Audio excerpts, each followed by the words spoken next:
Hello everybody, welcome. This is a video entitled Most People Are Bonkers, so trust yourself. The reason I'm making this video is I was talking to a friend of mine on Instagram the other day, a guy I know just from Instagram, I don't even know his real name, young guy I believe, and he posted a video of a guy who was bonkers. The guy was on television talking about various dimensions, 10 dimensions, you travel with them through your consciousness, and it's not necessarily untrue, but he was going off into all of this detail, and I realized while I was watching it that this guy was off his rocker. He was just word salad at best. And I messaged my friend, I was like, oh yeah, this is like some real high-grade nonsense. And my buddy said, really? Like, is it for real? Is really not true? And I was like, yeah, can't you tell that he's just spouting gibberish? And my friend said, I sort of feel like I kind of thought that, but then I thought maybe he knew something that I didn't.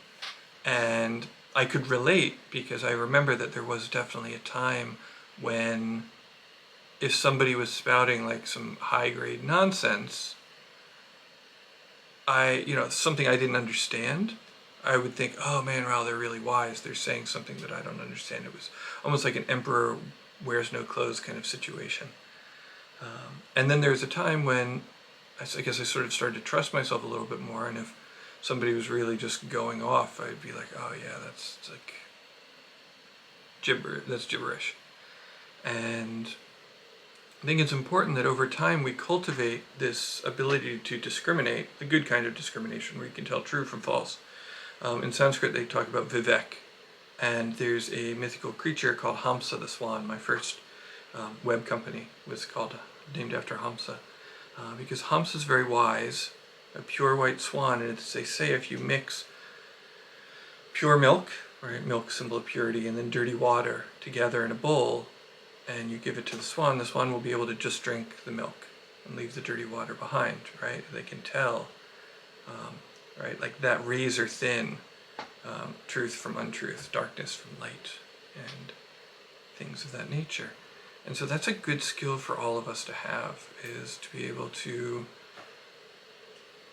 notice, like say, okay, there's something off there.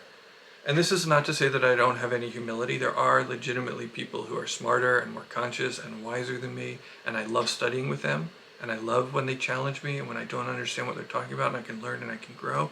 But over time, there's trust there. There's something cultivated where it's like, okay, like that person, I can trust them to take me into places where I wouldn't ordinarily go. And so that's just my suggestion for you is follow your intuition, your inner guidance, trust yourself. And that's pretty much it. Very, very much good luck to you. Very much good luck to you. I'm speaking like Yoda. And thank you very much for your kind attention. I will see you next time. Many blessings.